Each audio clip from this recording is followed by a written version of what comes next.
Hi everybody, it's Az here from HeelvsBabyface with... It's me, Grant. God, I thought it was a dramatic pause for a minute then.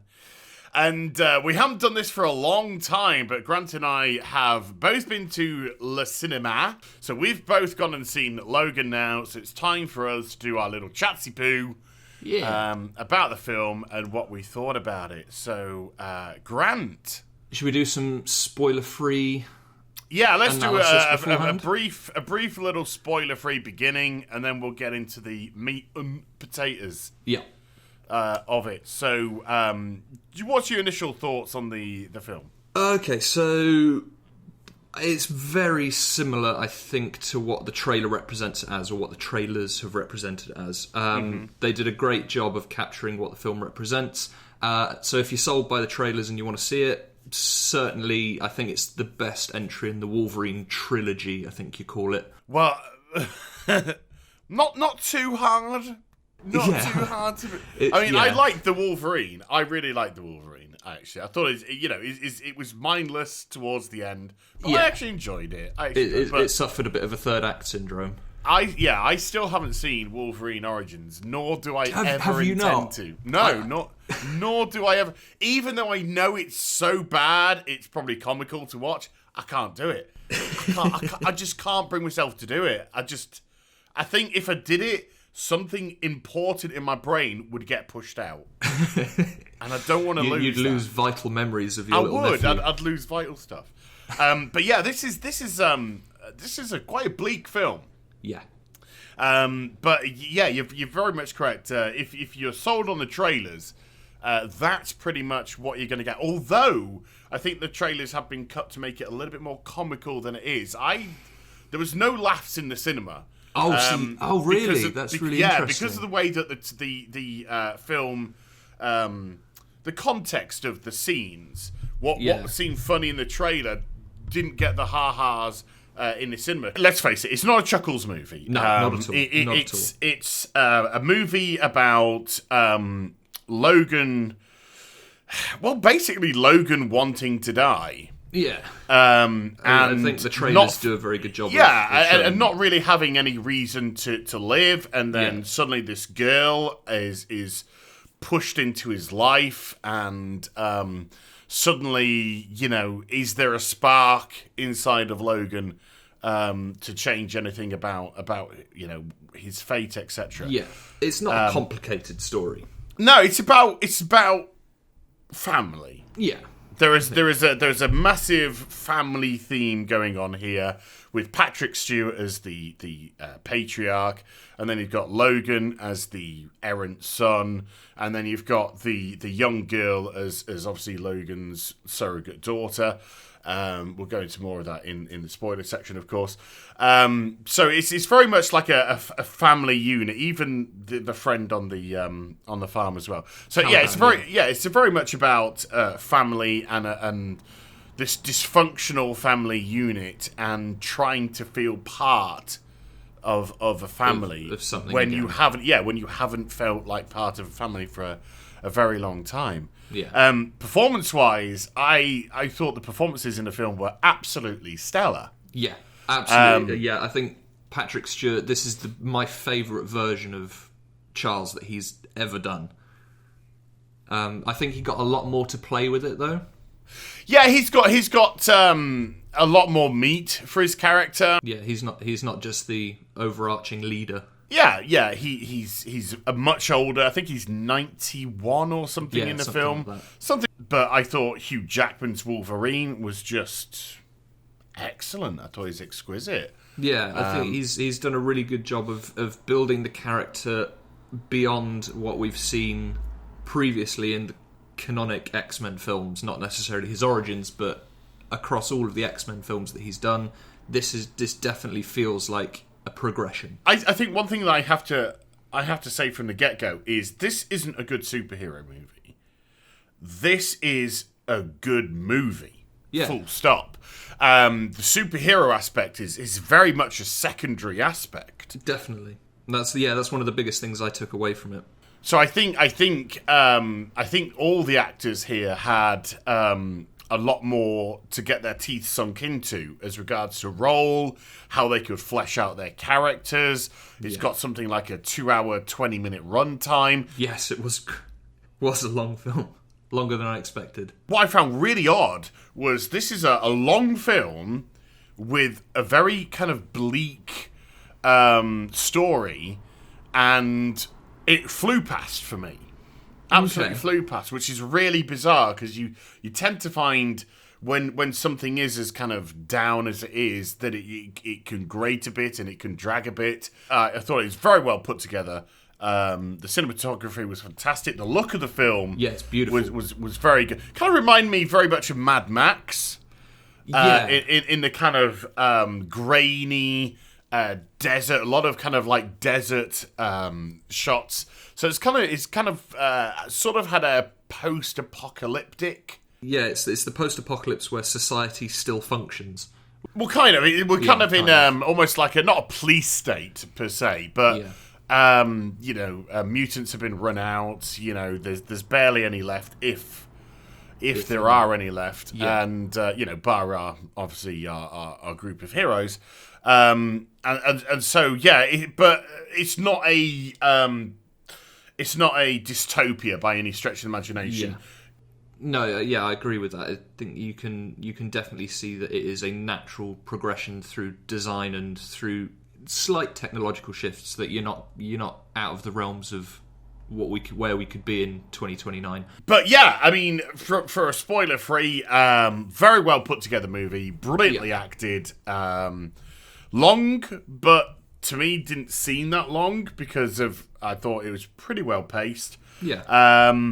Would you recommend people go see this? I would recommend, like I said, if you're sold by the trailers and you want to see a very good performance from Hugh Jackman and Patrick Stewart, definitely. I don't think this is one you can miss if you're a fan of either of those. I think Daphne Keane, the young girl. Oh yeah, obviously. She's awesome. She's absolutely awesome. Fantastic. Yeah. So I'd recommend it. But absolutely, go to cinema now. And we're going to get stuck into the spoilerifics of the film. Let's put up that spoiler siren, Nino. Whoop, exactly. Whoop, whoop. Right, Grant, you take it from here then. Okay, shall we start with let's start with the setup of the story. So like you say, we're 12 years in the future, 2029. Most of the mutants are gone. We're not quite sure why. It appears that happened quite suddenly, but appears they've been hunted down. There's been kind of this social revolution against them. And Caliban, the character of Caliban, whose mutant abilities to track mutants. He's a bloodhound. It looks like he was actually integral during the 12 years of actually hunting down mutants. Played, of course, by Ricky Gervais's sidekick, Stephen Merchant. Yes, whose very thick Bristolian accent, given that I watched the film in Bristol, had a lot of people kind of giggling and chuckling or groaning in how... Well, I'm glad they didn't try and disguise it, because exactly. he has a really thick Bristol accent, so exactly. I'm glad they didn't try and disguise it. The guy's from Bristol. Yeah, exactly. Which, if you've ever been to Bristol, you cannot hide the fact that you're from Bristol, because you sound like a farmer. Yeah, you do. You're sounding like that, you see. And he kind of... Oh, Logan. Exactly. Logan. Why don't you... Logan, why don't you give him his medicine, Logan? Exactly. Yeah. So, we start with a pretty tired and beat down Logan. He's not looking his best. No, limping. Yeah, limping. Can't get it up. I'm talking about his claws, of course. Yeah, oh god, so there's one shot where he extends his claws and one doesn't quite come out all the way, so he grabs it with his other hand and drags it out of his knuckle and slices his hand open in the process. Ouch. It's just like, ugh. If you're at all squeamish, look away now. And it's very clear as well that his healing abilities are diminishing, and that there's something significantly wrong with him. Yes. And the same can be said of Charles, who is suffering from a degenerative brain disease. Mm-hmm. And given that his powers revolve around his mind, that's, as one of the guys says, a pretty bad combination. Yeah, there's a news report in the film where, if you listen closely, talks about an incident with a telepath. Yeah. With the X-Men. Yeah. Which resulted in the death of 7 people. Yes. And 7 X-Men, by the sounds of it. Yeah, this is what's kind of hinted at. It's quite sad. I think it's very sad to see Professor X in this state. Yes, and I think it harkens back to it's a real kind of change from where, like we said earlier, where you see him as this kind of all-knowing leader who always has all the answers.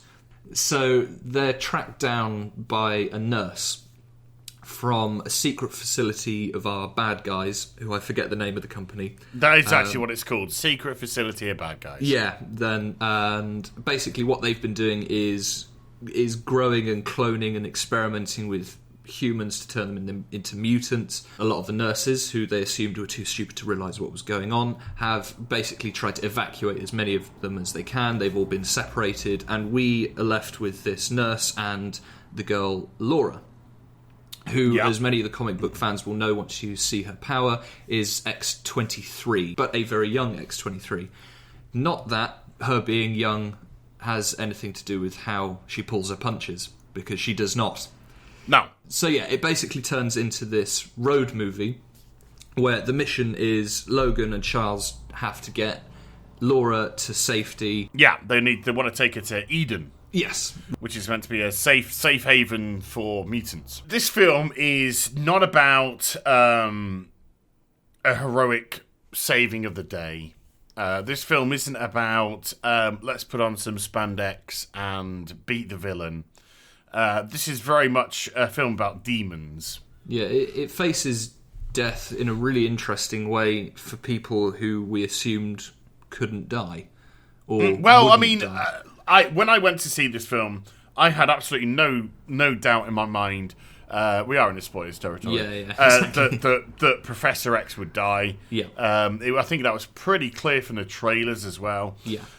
Also, I gave it a 50-50 that Logan would come out of this alive. Yeah. As well. So, this is a film where you knew that this cast of characters was not going to exist beyond this film. We knew it was Hugh Jackman's last Wolverine movie, but how they chose to send Logan off, was a different thing. Yeah. And it's only until they meet the family on the highway that when they go to their house for a meal and they're all sat down at the table, and they're all eating, and there's this for a split second, for a brief moment in time, and even Charles says, kind of like, just take this in. There's this brief moment of unity and family again. Yeah, and everything, and they did a really good job of framing this in the film. Literally, everything melts away apart from this family or these two families having dinner together. You completely forget about everything else that's happening outside, which is, it's somber in a way because you can kind of see what happens next happening as it's being set up. But it's nice to see that kind of humanity that close to, we've had someone very accepting that they're just going to fade away and die, and then this kind of rebirth into kind of, oh wait, family, I didn't get that, or I haven't had that in a long time, and that kind of, it's a really nice moment. Yeah, because to me, it was a precursor that this was probably going to be the last moment of unity. Yeah. For this group. That we're halfway through the film. You can't expect everything to go wine and roses. Yeah. From there on in. And when the house is attacked and the family is killed, you then get a sense of inevitability. With where Logan is going on his pathway. It definitely foreshadows the kind of the rest of this journey for them. So we get a very brutal third act And it's been leading up to a lot of brutality. I mean, this is the most animalistic we've ever seen Logan in terms of his style of killing people. Well, the whole film's pretty brutal from the get go, even from the attack on their Mexican home. Yeah, there's a lot of goons get wasted. Heads, arms, legs, blood, eyes. Everywhere. Yeah, stuff is getting. Logan likes to stick his claws in people's heads. Yeah, is what he likes to do. To be his go-to move at the moment. yeah, or viscerally just stabbing them into people's chests. But when he's pouring them out, blood is flying everywhere. Yeah, for a comic book film, and this I guess still is even though it doesn't feel like it, it's very taking a leaf out of Deadpool's brutality book, which obviously, given that it's the same studio, they're trying to make sure they hit the right marks again. Yeah, I think obviously not with comedy. No. But I think Deadpool's success obviously brought the 50. It's a 15 certificate here, but brought the ability to have a 15 certificate and go for it with the 15 certificate. I'm a little bit surprised it wasn't an 18 here in the UK. I think it was in the US. It's R-rated in the US. I think it's R-rated, but I think R-rated is. I don't know what that translates as. I think it's 17 or something like that. Yeah. I think it's got something to do with like 17-year-olds or something. America, you'll have to help us out here. Yeah. But yeah, it's a 15 here in the UK, and I was quite surprised because not just because the amount of times they said fuck, but the there's heads were getting hacked off people's necks and it was gory in that respect as well, and. A lot of that gore came from a very young character. Yeah, a lot of gore. Yeah, a lot of it came from I don't know how old she is, 10-year-old girl or whatever, however old she is, as well as Logan, as well as Logan himself. So yeah, but this is to me was a guy just fighting his own destiny and trying to push on past the family unit, and then. It was just after the farm section that the film lost me for a little bit with the introduction of X-24. Yeah, it was kind of confusing. So X-24 is basically a Logan clone, which, for me, it kind of lost me a little bit with, why didn't they just start open with this? Like, why introduce him halfway through the film? Well, I think it was trying to not be a swerve or anything, but I think it was because they kept it out of all the trailers, etc. So I think they were trying to bring it in as a wee bit of a surprise, but to me it was kind of like, that's a bit daft. Yeah, I mean, the only time it properly worked was this lovely moment that Charles has when he's asleep in the family's house, and he wakes up and he thinks he's talking to Logan. Yeah. And he's saying, that's the best night's sleep I've had in a long time. I didn't deserve it. Then he hints to what happened to the rest of the mutants. He's very remorseful in that moment. You see him in tears. It's a fantastic bit of performance from Patrick Stewart. Oh, yeah. And then it swings this curveball that it's actually X-23 that he's talking about, that he's talking to, and... X-24. X-24, sorry. And the dude stabs Patrick Stewart through the chest. Well, he puts his fist on Patrick Stewart's chest and then extends his claws into him, which is pretty nasty. And it's dark, and for all Charles sees, it's Logan, and it's just it's a really confusing, really heartbreaking section of the film.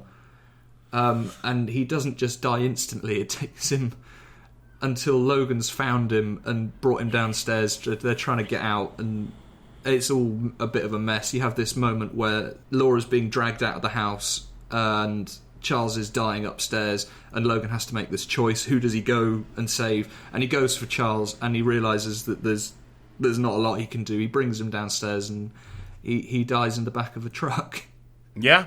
Yeah, it's a very undignified... It is such an undignified ending for such an iconic, powerful character. But then I think that's the tone of this whole film. And it was. I think it was an excellent way of doing it though, because it was saying this isn't a heroic movie. You know, there's no costumes in this. There's no, you never see a superhero in a costume. You never see kind of like anything superhero-esque in terms of, the superhero landing jokes and all this kind of stuff and poses and all that kind of stuff. No, this is just a guy that is just looking for a way, struggling to live, really.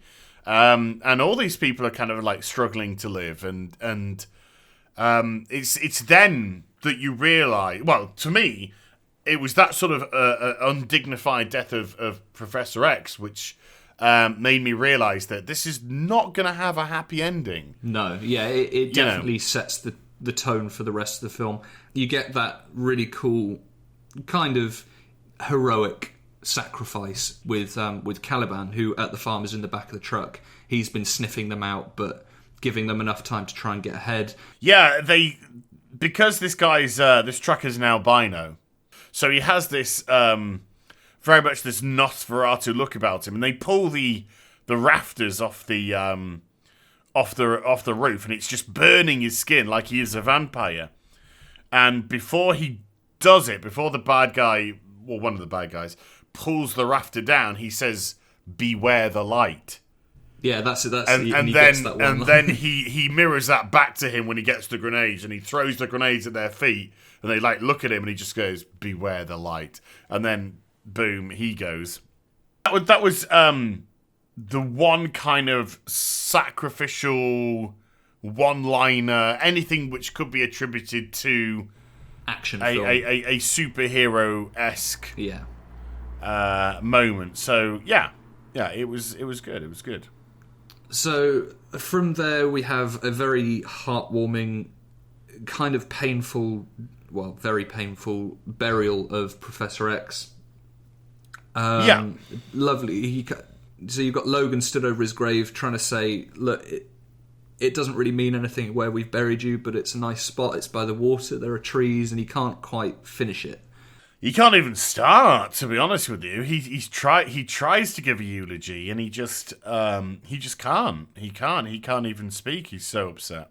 Then eventually we make it all the way to supposedly where Eden is, which is this meeting place where all the kids who escaped, they manage to find their way there.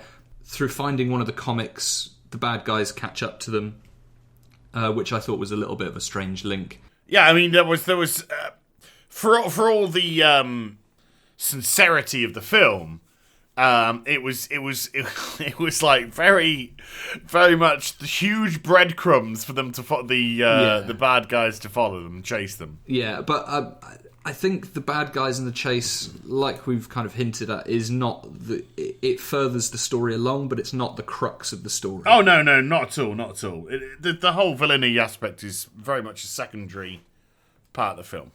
So we get to all the kids have to get from this little outpost where they've all gathered and get across the border. The bad guys catch up, and there's a big ass fight in the woods, which is a really, really cool action sequence. I thought it's quite disturbing seeing this, because they're hunting down these kids. Yeah, they're so you've got this almost like small army of people in massive 50 cal weaponry and stuff like that, and they are just brutally hunting down these kids. I guess it's an appropriately dark tone to finish this film out. The fight was kind of like incidental for me. To me, it was the decision that at the end of the film, Logan's let the kids go to go across the border on their own, but he makes the decision to help the kids at the end. Now, you knew he was going to make that decision, but for Logan, that was a big step, because he was, it was like he clearly looked at the kids and reminisced about the X-Men, realised that they were in a very similar position when he first joined them, and the way that he's seen mutant kind being treated, and he decided to put aside his own demons and help. be a hero, be heroic again, and he ultimately sacrifices himself. The fight between X-24 was incidental. Yeah, it was the fact that he chose to got come back brutally killed, but in doing so, saved these children, saved all the children. They were all saved. Yeah, and another point. Another point to kind of tie into the canon of the story is that ultimately the guy who's been doing research on these kids and on mutants, hunting them down, is actually the son of Colonel Stryker.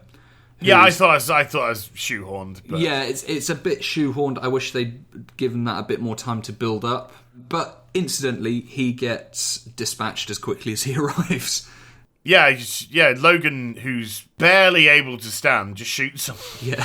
So, again, that comes full circle to a line mentioned where he says he prefers using blades to guns. And he's just like, fuck it. Shoots the guy in the head. Yeah. Which, again, is how they dispatch X-24. So Logan's been carrying around this adamantium bullet. As he's dying, he gets this realisation that, well, his last words are, "So this is what it feels like," and she's like, "Daddy, no!" And it's kind of, okay, that could be cheesy. It's very execution dependent. It could be very cheesy, or, as it was in this film, actually quite sad and quite kind of appropriate, because it brings the whole acceptance of being a father full circle. So the kids bury him. She recites this really nice little monologue from a Western film they were watching in a hotel back at the beginning of the film. And as they're walking away to cross the border, she turns the religious cross on its side, so it's an X. Yes. And that's the last shot of the film. Yeah, it's great visual image to end on. Very poignant. Yeah, and I don't know if you noticed the cute kid, the little tubby kid, holding a Wolverine toy. Yeah, he's holding a yellow and blue spandex, and Wolverine that hit me toy. because I used to have that toy. I remember that toy being sat on my shelf. I think they brought it right back to reality, and in a very brutal way. And can I just say, just a quick one, Eric LaSalle and family were awesome. Yes. I thought the family on the farm were excellent. They were very well. I mean, as soon as they kind of got there, like, oh, this does not end well for any of these people. Well, to be honest with you, every situation was just like, this is not going to end well for anybody. And it was a bit cliche, but it was very well set up and delivered. Yeah. So, kudos. Yeah, well done. We finally got a good Wolverine film. Got an amazing Marvel film that wasn't done by Marvel Studios. Yeah. And it only took them how many years? Well, when was X2? I think X2 was 2002, 2003. Yeah. So about, let's just say, for argument's sake, best part of 15 years. Yeah. Well, better late than never. Hugh Jackman, I doffed my crown to thee. Yeah, you've done a fantastic performance, sir, over the last 17 or so years. And, and well done for seeing it right the way through to its melancholic end. Yeah, melancholic but wonderful end. Yeah. That's what we'll call it for that. Next film, Ghost in a Shell. Yeah, and you're going to take the lead on this because I can't remember what happened the last time I watched the film. Yeah, you're just going to have to watch the anime. You're going to have to rewatch the anime. Yeah, I'm going to have to rewatch it. Right, say goodbye, Grant. Goodbye, everybody. Thank you for listening. All right, and thanks ever so much, everybody. I hope you enjoyed the vid. If you did, do give a thumbs up. And also subscribe to the channel. Follow me on social media and Twitch for live streaming links. They're in the description down below. And I'll be back with some more stuff very soon. You take care, everybody. Bye-bye.